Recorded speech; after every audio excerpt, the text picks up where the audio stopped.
Hello friend, this is Ganesh from Wiseman Digitech. First of all welcome to our channel. तो हमारे ये जो video है आज का, ये हमारे इंट्रोडक्शन टू कंप्यूटर का ये पार्ट 2 है। ये हम लोग का साउंड की वजह से अपलोड नहीं हुआ था, तो चलिए इसको कवर करते हैं। तो इसमें क्या है, से पार्ट टू में हम लोग डिस्कस करेंगे कैरेक्टरिस्टिक ऑफ कंप्यूटर का, और बेसिक कंपोनेंट जो है, जो बहुत ही इंपॉर्टेंट कंपोनेंट है कंप्यूटर के, वो सारे पार्ट्स के बारे में। तो एक्चुअली फर्स्ट है हमारे कैरेक्टरिस्टिक ऑफ कंप्यूटर। तो इसमें क्या क्या है, हमारे जो एक कंप्यूटर होता है उसका बेसिकली क्या कैरेक्टर होता है, इस चीज़ के लिए इस चीज़ के बारे में आज हम लोग समझेंगे। तो पहले क्या है ना, इसका जो ऑटोमेटिक, मतलब इसमें क्या है कि जब भी कोई यूज़र उसको कुछ भी जॉब दे देता है परफॉर्म करने के लिए, तो फिर वो ऑटोमेटिकली करता है। इसके लिए कुछ कोई इंसान का या फिर जो यूज़र का विदाउट हेल्प के बिना वो सारा प्रोसेस जो एक्टिविटी जो भी करना है वो कर लेता है। इसलिए ये ऑटोमेटिक मशीन बोला जाता है। ठीक है, एक ऑटोमेटिक कैलकुलेटिंग डिवाइस, मतलब कंप्यूटर जो है वो एक ऑटोमेटिक कैलकुलेटिंग डिवाइस है। सेकंड है इसका जो थर्ड, स्पीड। ये मतलब क्या करता है ना, बहुत ही स्पीड में किसी भी प्रोसेसिंग का जो करने का जो क्षमता है कंप्यूटर का, बहुत ही स्पीड में किया जाता है। इसका जो स्पीड को मेजर किया जाता है, जैसे nanosecond, microsecond, picosecond में इसको मेजर किया जाता है। मतलब एक सेकेंड का अगर एक मिलियंस बार अगर डिवाइडेड किया जाए, तो उतना कम समय में ये किसी भी प्रोसेस को कर लेता है। तो इसीलिए कि ये एक स्पीड डिवाइस के नाम पे भी जाना जाता है। थर्ड है हमारे एक्यूरेसी। एक्यूरेसी दैट मीन्स कि किसी भी कैलकुलेशन या प्रोसेसिंग करने में जो इसका रिजल्ट है, जो आउटपुट आता है, वो एक्यूरेसी में आएगा, वो एक्यूरेट होगा। मतलब उसमें गलती होने का जो चांसेस है ये बहुत ही कम है, मतलब ना के बराबर, मतलब होता ही नहीं है। क्योंकि इसका जो सारे प्रोग्रामिंग है ये पहले से उसको प्री डिफाइन है कि उसको जो इनपुट आएगा उसको कैसे आउटपुट देना है। मतलब ये गीगो प्रिंसिपल पे चलता है, जैसे गार्बेज इन गार्बेज आउट के। मतलब आप अगर गलत डालेंगे तो आपका रिजल्ट जो है वो आपको इनकरेक्ट आएगा। ठीक है, तो ये प्रिंसिपल के ऊपर डिपेंड है। तो इसलिए इसको एक एक्यूरेसी डिवाइस भी बोल सकते हैं। कंप्यूटर एक एक्यूरेसी डिवाइसेस है। नेक्स्ट है हमारे डिलीजेंस। डिलीजेंस मतलब क्या हुआ ना, किसी भी मतलब फ्री ऑफ मोनोटोनी।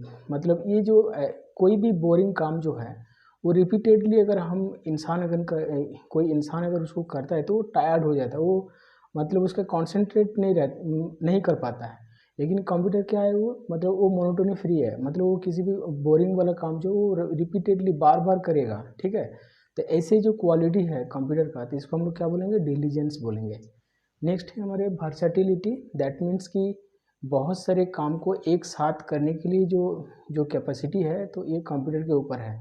जैसे कि अगर हम लोग व्हाट्सएप कर रहे हैं कंप्यूटर में, या फिर हम लोग कुछ यूट्यूब में कुछ वीडियो देख रहे हैं, या फिर उसी टाइम फिर हम लोग कुछ वर्ड में भी काम कर रहे हैं, एक्सेल में भी कुछ काम कर रहे हैं, कुछ गाना भी उस टाइम हम लोग कुछ सॉन्ग वगैरह भी सुन रहे हैं, कुछ डाउनलोड भी कम मतलब कर रहे हैं, फिर हम लोग कुछ प्रिंट में भी कुछ डाल दिए हैं। तो ये सारे जो एक्टिविटी को हैंडल करने का जो कैपेसिटी है, तो इसको एक वर्ड में हम लोग बोलेंगे कि वर्सालिटी, मतलब वर्साटिलिटी कैपेसिटी है। मतलब इसका एक करेक्टर जो है ये एक वर्साटिलिटी है, मतलब एक साथ में बहुत सारे वेराइटी ऑफ काम को मतलब हैंडल कर सकता है।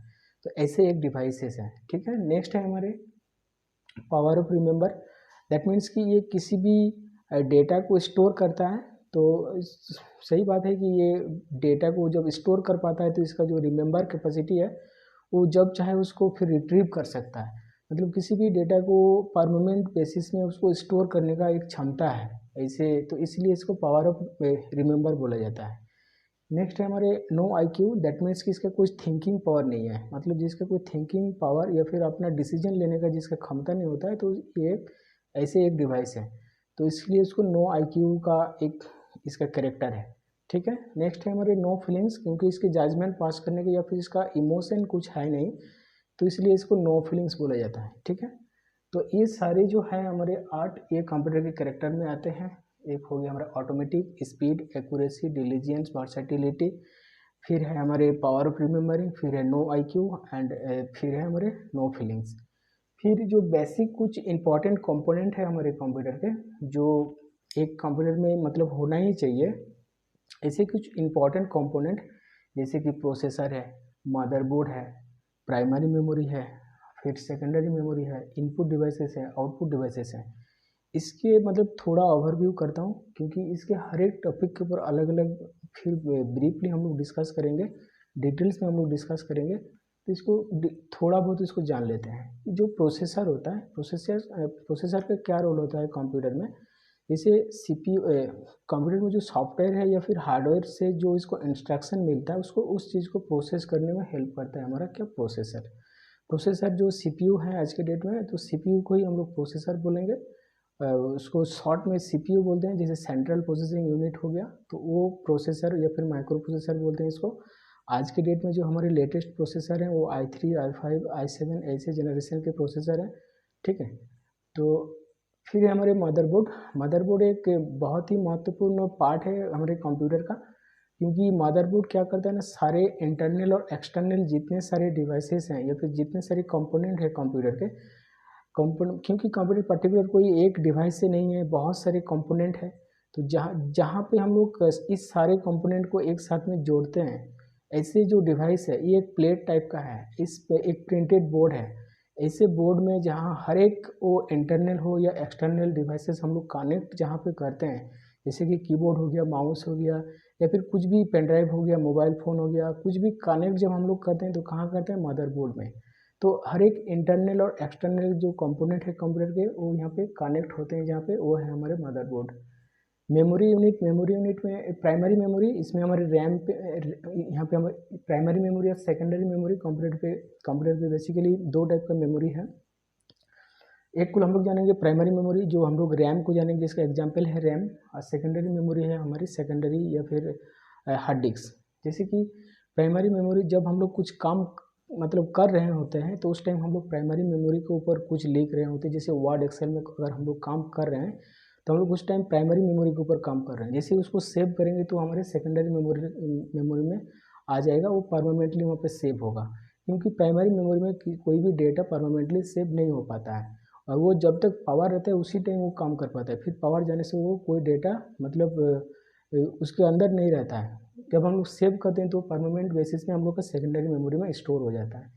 सेकंड हमारे इनपुट डिवाइसेस, जो हमारे किसी डेटा हो, कोई सिग्नल हो या फिर कोई भी इंफॉर्मेशन हो, कंप्यूटर में सेंड करने में या भेजने में हेल्प करती है। आउटपुट डिवाइसेस ऐसे हैं जिस डिवाइस के थ्रू कंप्यूटर में कुछ प्रोसेस किया हुआ डेटा को प्रेजेंट करता हो, ठीक है। तो ऐसे डिवाइसेस हैं, जैसे मॉनिटर हो गया, प्रिंटर हो गया, स्पीकर हो गया, ये सारे हमारे आउटपुट डिवाइस में आएंगे। इनपुट डिवाइस के बहुत सारे एग्जाम्पल है, जैसे कीबोर्ड है, माउस है, स्कैनर है। तो इससे बहुत सारे एग्जाम्पल है जो इनपुट डिवाइस के अंडर पे आता है। तो आई होप कि जो कंप्यूटर के जो कैरेक्टर है और इसका जो बेसिक इंपॉर्टेंट कंपोनेंट है, इसके बारे में आपको बेसिक कॉन्सेप्ट मिल गया होगा, या फिर आपको इसका जो बेसिक आइडिया है ये आपको क्लियर हो गया होगा। So thank you for this watching video. इस वीडियो को शेयर करें ताकि ये जो ऑनलाइन ट्यूटोरियल जो हम लोग का जो प्रयास है ये सभी तक पहुँचे। So thank you.